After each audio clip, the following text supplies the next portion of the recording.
congratulations on making the shortlist for the Nigeria Prize for Literature. Thank you very much, Mr. Olumide. It's my pleasure to be having this conversation with you. You are not new to the prize. You won the prize for literary criticism. I think that was 2021. Yes, indeed. Okay, so the prize is 20 years old. Tell me about your journey with Nigeria Prize for Literature. Yeah, I think the first time I was shortlisted for the prize was in 2007. The year I was a finalist with Professor Akachi Ezigbo Adimora and Mabel Shego. So my first entry was titled Sam and the Wallet, and I was really happy to be among these distinguished writers. So although I didn't win, but it was still an honor to have my work shortlisted for the LNG. And then the second time I was longlisted was in 2011, and I entered my children's literature, which was titled The Runaway Hero. So I was among the last 11, but unfortunately I didn't get to the shortlist. So this time around, I'm on the shortlist. So I'm just elated and feeling good with myself. Before I ask you any question about Wishmaker, do you draw inspiration from your friend, the winner from last year, Barry, who also had been in the competition several times and eventually won last year? Do you draw inspiration from him? Well, we talk literature, we talk writing, we talk about literary criticism because he's a scholar. And I've known Gomba for, I think, over a decade. And each of us inspires the other.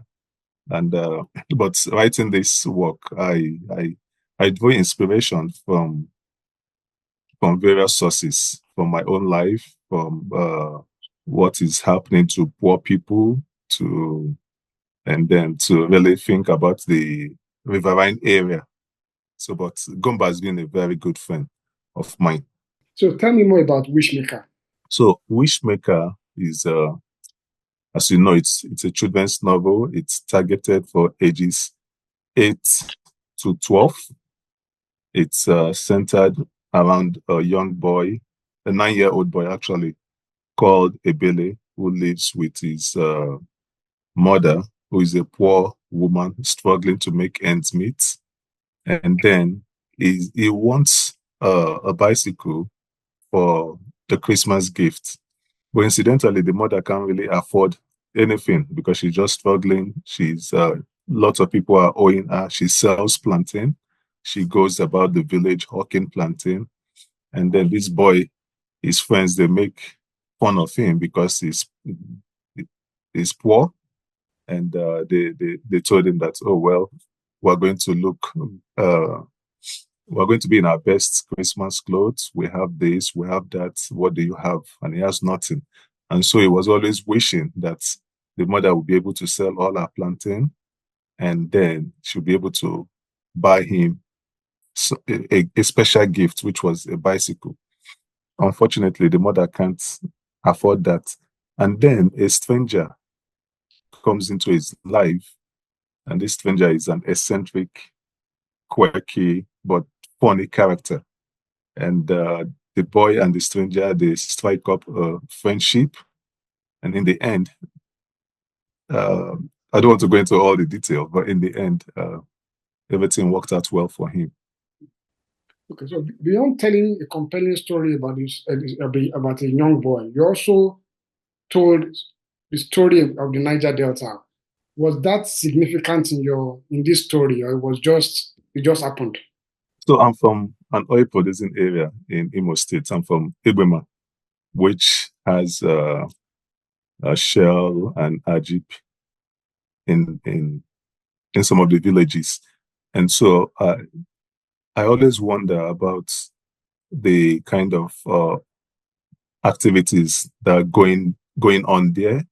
And I think what I wanted to do is to also, in a way, call attention to these oil producing communities that offer the nation so much resources, so much wealth, but then they are not as developed as the urban cities. And so you see this place where we make the economy actually is sustained by the oil resource. But then what do we give back to these communities that sustain and feed the nation? So in a way, I wanted to highlight that aspect of the Niger Delta, but not to go fully into it, but to reference it in a way that people can make some kind of connection. Okay. No, so you are not new to winning awards. You won quite a number. What is your expectation this time around? Like knowing that you've been longlisted in the past, what is your expectation this time? Well, it's a difficult question because I'm not the judges. I don't know which work eventually will be announced as the winner, but I'm hopeful and I'm hoping that my work meets the criteria to be the best prize among the three, and the other works are as good as mine, and that's why we all got to the finals. So hoping that my work wins, and if it does, that would be a wonderful and fantastic experience for me and for everyone who has supported me and invested in my growth and development as a creative writer. What will winning do for you personally? So personally, I think it will help me to attain some of my creative writing goals. I want to write more for children. I want to set up a literary prize, which will be open to people who are writing for children. I also want to see if I can start some sort of collaborative venture, maybe with fellow writers, but particularly with my publisher, Masobe Books, to make books available in at least in so many schools across the country. And of course, personally, I want to give myself some tender, loving care because I think I've worked so hard and I've contributed my own little share in growing the Nigerian literary culture. So I think that there's a lot of things I could do with winning the prize for myself, for my family, and for those who may need one sort of assistance or support in their creative writing journey. Okay, so the board of this prize, they praised your book for its language and meticulous editing. How do you feel about that kind of accolade coming from the board? Oh wow!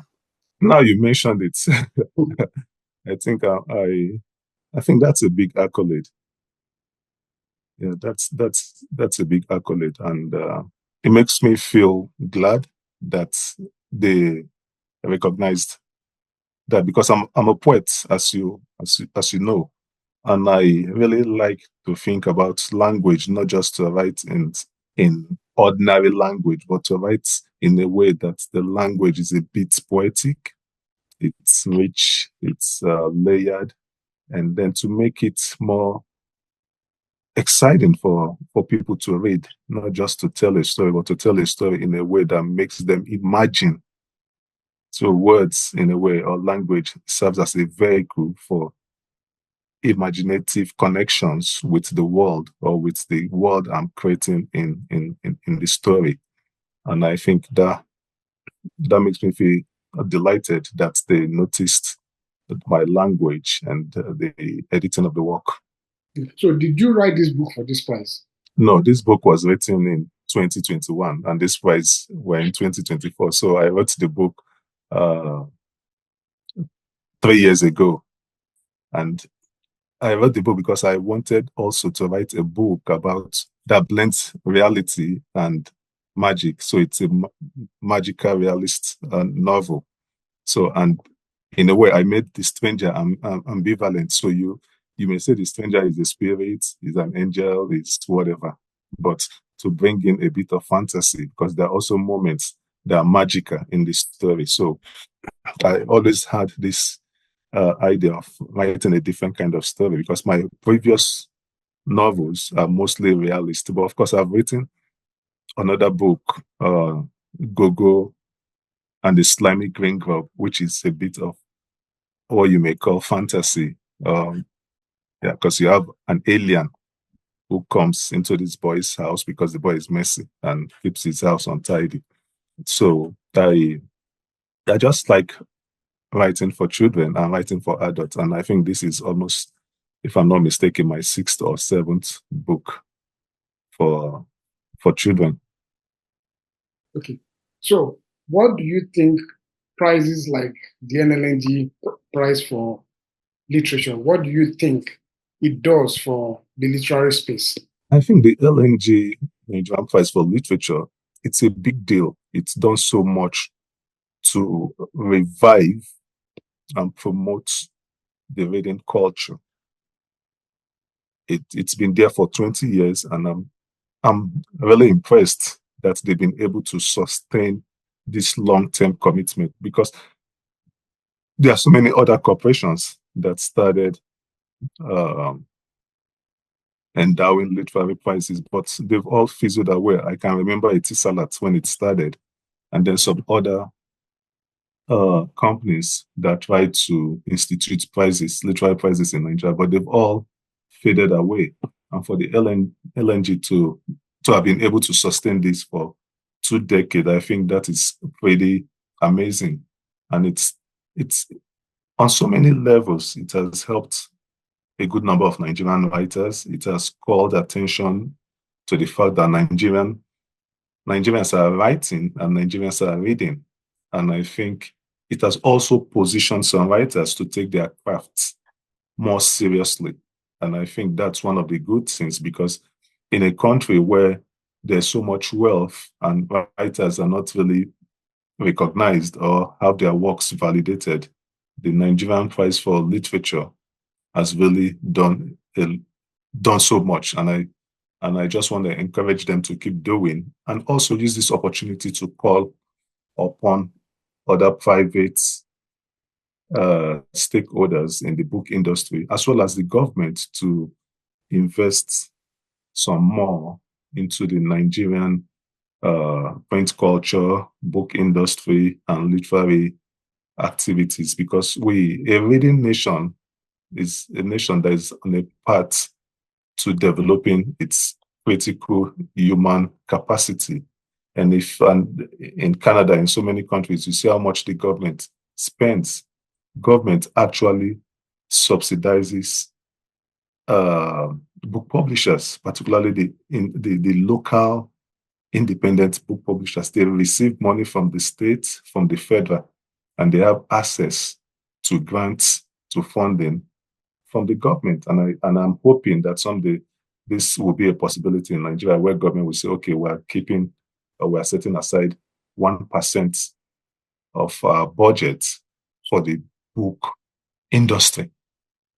So these struggling independent publishers like Masobe Books, Narrative Landscape, and Farafina, they'll be able to tap into this fund and continue doing what they do best. So before we go, how easy is it for people like you? I know you have a publisher, but how is it to get your book published? Sometimes publishers, of course, most publishers are in to publishing to make profits, because it's a business and they need to recuperate the money, the capital they've invested in the business. And you'll be surprised that one of the publishers in Nigeria rejected Wishmaker when it was a manuscript. They didn't like. They said, "Oh well, it didn't meet our standard." And I submitted it to Masobe, and they said, "Oh, we like this. This is unique, and these children will love this book." And so we worked on that and got it published. That was in 2021. So it was rejected in 2020. Well, eventually Masobe Books, Mr. Otuke, loved the book and took it up and published it. So sometimes it's really not easy, because you may not actually know what a particular publisher is looking for in a manuscript. They may say, oh, this manuscript may not generate revenues for them, but some other publisher will say, oh, I like this book, or I love this book. It may generate, it may not generate, but I think this is a book that people will like reading. And so but the most important thing is that do a good work. Try to put in as much effort in producing a quality work so that even when it's rejected, you know you've been able to come up with a work you are confident about and you are proud of. And I think that's the most important thing. Any other thing depends on the whim or the business model of the publisher.